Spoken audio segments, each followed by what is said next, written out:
Hello दोस्तों, मैं अंशु कुमार आपका स्वागत करता हूं आपके अपने YouTube channel education with us पर। दोस्तों, आज के इस वीडियो में हम 10th क्लास के चैप्टर नंबर 1 रियल नंबर यानी वास्तविक संख्या को पढ़ने वाले हैं। इस चैप्टर को स्टार्ट करने से पहले हम कुछ बेसिक्स पर बात कर लेते हैं जो कि आपने 9th क्लास में पढ़े होंगे। तो आइए स्टार्ट करते हैं अपना वीडियो। तो इसके बेसिक में सबसे पहले हम पढ़ते हैं संख्या पद्धति को कि प्राकृत संख्याएं क्या होती हैं, पूर्ण संख्याएं क्या होती हैं, पूर्णांक क्या होते हैं और परिमेय संख्याएं क्या होती हैं। और उसके बाद हम पढ़ेंगे यूक्लिड विभाजन प्रमेयिका क्या होती है, यूक्लिड विभाजन एल्गोरिथम क्या होती है। तो आइए स्टार्ट करते हैं अपना वीडियो प्राकृत संख्याओं से। तो प्राकृत संख्याएं वे संख्याएं हैं जिन्हें हम गिनती के लिए प्रयोग में लाते हैं, यानी जितनी भी गिनती वाली संख्याएं हैं वे सभी संख्याएं प्राकृत संख्याएं हैं।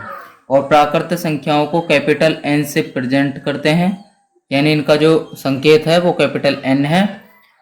और इनको इस तरीके से हम दर्शाते हैं। किसी भी संख्या में यदि हम सेट को दर्शाएंगे तो इन दो सिंबल की मदद से दर्शाएंगे, मंझला ब्रैकेट की मदद से हम इसको समझाएंगे। तो प्राकृत संख्याएं 1 से स्टार्ट होती हैं और जहां तक आप काउंट कर सकते हैं वे सभी संख्याएं प्राकृत संख्याएं हैं। प्राकृत संख्याओं के बाद आता है हमारा पूर्ण संख्याएं। पूर्ण संख्याओं को हम W से रिप्रेजेंट करते हैं और ये संख्याएं 0 से स्टार्ट होती हैं। हम इस तरीके से भी बोल सकते हैं कि यदि प्राकृत संख्याओं में 0 को और शामिल कर दे तो हमें पूर्ण संख्याओं का समुच्चय यानी सेट मिल जाता है।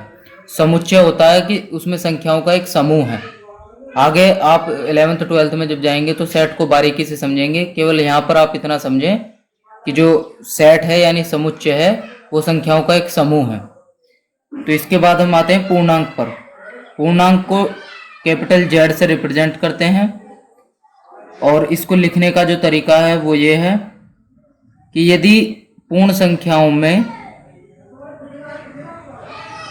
पूर्ण संख्याओं में प्राकृत संख्याओं के निगेटिव नंबर यानी ऋणात्मक संख्याओं को और मिला दें तो हमें पूर्णांक का एक समुच्चय मिल जाता है।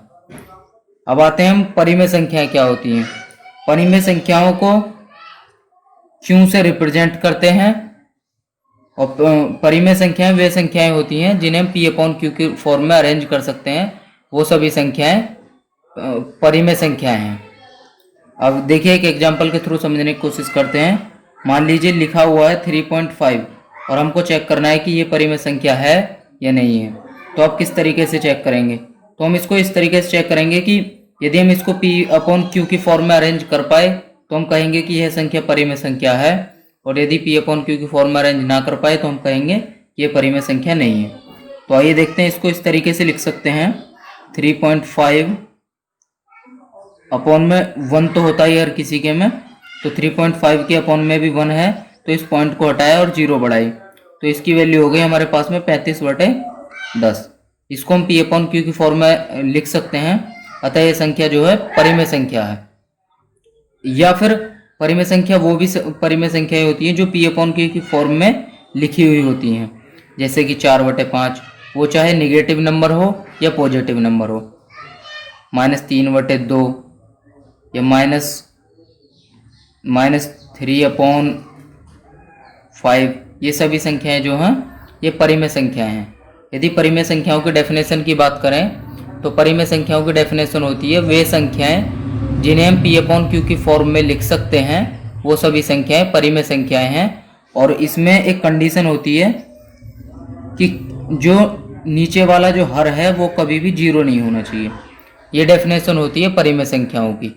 अब परिमेय संख्याओं के बाद हम पढ़ते हैं अब अपरिमेय संख्याओं को। तो आइए अब समझते हैं अपरिमेय संख्याओं को। तो अपरिमेय संख्याएं वे संख्याएं होती हैं जिन्हें P/Q के रूप में नहीं लिख सकते, वे सभी संख्याएं अपरिमेय संख्याएं हैं। और अपरिमेय संख्याओं का सबसे महत्वपूर्ण जो उदाहरण है वो पाई है। देखिए पाई को 22/7 लिख सकते हैं, लेकिन पाई की जो वैल्यू है 22/7 वो एग्जैक्ट वैल्यू नहीं होती, वो एक अप्रोक्सीमेशन यानी एक कल्पना की हुआ नंबर है। तो 22/7 उसकी कंप्लीट वैल्यू नहीं होती, लेकिन पाई जो है वो एक अपरिमेय संख्या है। या फिर √2, √3, वे सभी संख्याएं जो पूर्ण वर्ग नहीं है, यदि उनके ऊपर स्क्वायर रूट है तो वो सभी संख्याएं भी अपरिमेय संख्याएं होती हैं। देखिए परिमेय संख्या और अपरिमेय संख्याओं को हम जब हमारी एक्सरसाइज 1.3 होगी तो हम डिटेल में डिस्कस करेंगे। यहाँ पर केवल हम इनका एक छोटा सा इंट्रोडक्शन ले रहे हैं। तो अपरिमेय संख्याओं को क्यू प्लस से डिनोट करते हैं और परिमेय संख्याओं को क्यू से डिनोट करते हैं। अब आइए अब समझते हैं वास्तविक संख्या क्या होती है। वास्तविक संख्या,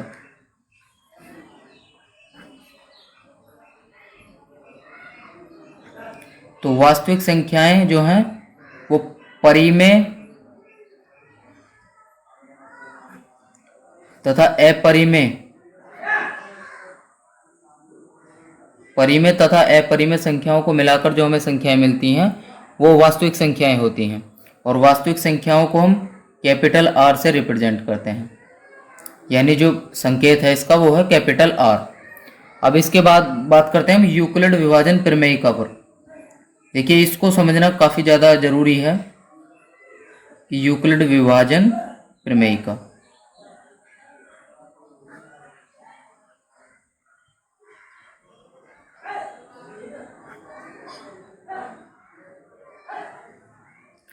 यूक्लिड विभाजन जो प्रमेयिका है वो हमारी कहती है कि यदि दो धनात्मक पूर्णांक a और b हैं तो उनके लिए q और r ऐसे अवश्य होंगे कि a बराबर बी क्यू प्लस आर होगा, और जहां पर r की जो वैल्यू है वो या तो 0 के बराबर होगी या 0 से बड़ी होगी और हमेशा b से छोटी होगी। आइए इसको हम एक बार लिख के जब समझने की कोशिश करते हैं कि यदि दो धनात्मक पूर्णांक, यदि दो धनात्मक पूर्णांक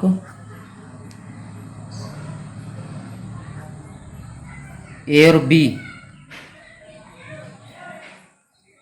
बी हैं और यहाँ पर ए हमेशा बड़ा होना चाहिए बी से, तो दो धनात्मक पूर्णांक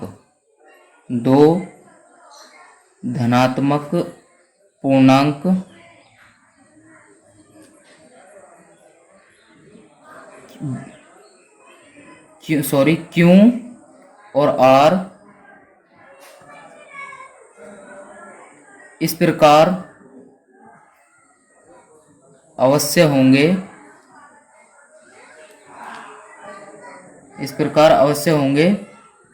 कि a बराबर बी क्यू प्लस आर होगा, और जो r की वैल्यू है वो या तो 0 के बराबर होगी या 0 से बड़ी होगी और हमेशा b से छोटी होगी। ये कहती है हमारी यूक्लिड विभाजन प्रमेयिका। यूक्लिड विभाजन प्रमेयिका कहती है कि यदि दो संख्याएं हैं a और b और a बड़ा है b से, तो यदि हम a को डिवाइड करके देखें b से, तो वहां पर q और r ऐसे अवश्य होंगे जहां पर r की जो वैल्यू है या तो 0 के बराबर होगी या 0 से बड़ी होगी और हमेशा b से छोटी होगी। आइए हम इसको एक एग्जांपल के थ्रू समझने की कोशिश करते हैं। मान लीजिए दो संख्याएं हैं, एक तो 2 है और एक 7 है। तो समझते हैं हम इस एग्जांपल को लेके यूक्लिड विभाजन प्रमेयिका क्या कहना चाहती है। यूक्लिड विभाजन प्रमेयिका कहना चाहती है कि यदि हम 7 को 2 से डिवाइड करके देखें तो यहां पर एक q होगा और एक r मिलेगा हमें। q जो है वो है हमारा भागफल और ये होता है हमारा भाज्य और ये होता है भाजक, और जो यहां बचता है उसे कहते हैं हम शेषफल। ये होती है वैल्यू q की, ये होती है b की और ये होती है वैल्यू a की, और शेषफल जो होता है वो होता है r की जो वैल्यू है। तो शेषफल बचेगा हमारे यहाँ पर 1। तो यूक्लिड विभाजन प्रमेयिका कहना चाहती है कि 7 को हम इस तरीके से लिख सकते हैं कि 2 × 3 + 1। अब यहाँ पर देखिए कि जो r की जो वैल्यू है कि 7 को हम इस प्रकार लिख सकते हैं कि 2 × 3 + 1, और यहाँ पर देखिए r की जो वैल्यू है वो 1 है जो कि 0 से बड़ी है और छोटी है किससे, b से। ये कहना चाहती है हमारी यूक्लिड विभाजन प्रमेयिका। इसको हम जब एग्जाम्पल करेंगे तो उसको ज़्यादा से ज़्यादा समझेंगे। अभी केवल आप इतना समझें, यदि हम बड़े नंबर में छोटे नंबर से डिवाइड करके देखें तो वहाँ पर एक भागफल होता है और शेषफल होता है, और जो शेषफल की जो वैल्यू है वो हमेशा भाजक से छोटी होती है। अब इसके बाद हम समझते हैं यूक्लिड विभाजन एल्गोरिथम को। तो आइए दोस्तों अब समझते हैं यूक्लिड विभाजन एल्गोरिथम। यूक्लिड विभाजन एल्गोरिथम एक एचसीएफ ज्ञात करने की एक विधि है। यदि दो संख्याओं के एचसीएफ निकालना हो तो वहां पर हम यूक्लिड विभाजन एल्गोरिथम का प्रयोग करते हैं, और इसको निकालने की एक विधि होती है जिनमें हम कई स्टेप्स से गुजरते हैं। देखिए यूक्लिड विभाजन एल्गोरिथम क्या कहती है कि यदि दो संख्या हैं सी और डी और इनका हमें एचसीएफ निकालना है, और जहां पर सी बड़ा है डी से, तो यहां पर सबसे पहले हम यूक्लिड विभाजन प्रमेय का लगाएंगे कि सी बराबर D Q plus R, D Q plus R. और यहाँ पर जो आर की वैल्यू है आपको पता है, जैसा कि हम पिछले उसमें समझ चुके हैं कि यूक्लिड विभाजन प्रमेय का जो है वहां पर आर की वैल्यू या तो 0 से बड़ी होगी या 0 के बराबर होगी, और हमेशा ये जो संख्या है इससे छोटी होगी। तो हमें इनका एचसीएफ निकालना है, तो सी और डी का एचसीएफ हम उस संख्या को कहेंगे जहां पर आर की जो वैल्यू है वो 0 है। इसको एक एग्जाम्पल के थ्रू समझने की कोशिश करते हैं। मान लीजिए दो संख्याएं हैं 5 और 15 और इनका हमें एचसीएफ निकालना है। तो एचसीएफ हम निकालेंगे, सबसे पहले इसमें हम यूक्लिड विभाजन प्रमेय का लगाएंगे। 15 बराबर 5 × 3 प्लस 0 लिख सकते हैं, 5 या 15 प्लस 0। तो यदि r की वैल्यू जिस संख्या के लिए 0 आ जाएगी, r जो है यहाँ पर हमारा कितना है 0, और b की वैल्यू कितनी है, यहाँ पर b की वैल्यू है 5। तो ये जो संख्या है ये संख्या इन दोनों का एचसीएफ होगी। जो जिस संख्या के लिए r की वैल्यू 0 आ जाएगी वो संख्या हमारी दोनों संख्याओं का एचसीएफ होगा। तो यहाँ पर यदि हम एचसीएफ 5 और 15 की बात करें तो वो होगा 5, क्योंकि 5 से हम डिवाइड, जब हमने 5 से डिवाइड करके देखा 15 को तो वो कंप्लीटली डिविजिबल हो गया, यानी पूर्णतः विभाजित हो गया और शेषफल जो है 0 बचा। तो हम कह सकते हैं कि एचसीएफ 5 और 15 का जो है वो है 5। अब इसको हम जब एक्सरसाइज के क्वेश्चंस को लेंगे तो ज़्यादा बारीकी से समझेंगे। अभी केवल आप इतना समझे कि यूक्लिड विभाजन एल्गोरिथम जो है एक एचसीएफ निकालने की एक विधि है, जिसमें हम पहले छोटे नंबर से डिवाइड करके देखेंगे बड़े नंबर को, और जिस संख्या के लिए आर की वैल्यू 0 आ जाएगी वो संख्या उन दोनों संख्याओं का एचसीएफ होगा। अब आगे आने वाले वीडियोस में हम एक्सरसाइज 1.1 के क्वेश्चंस को लेंगे और सॉल्व करेंगे। तो दोस्तों कैसा लगा आपको ये वीडियो हमें कमेंट करके ज़रूर बताएं। यदि वीडियो आपको अच्छी लगी है तो वीडियो को लाइक करें, शेयर करें और चैनल को सब्सक्राइब करें और बेल आइकन को प्रेस कर दें, जिससे आने वाली वीडियोस का नोटिफिकेशन आप तक पहुंच सके।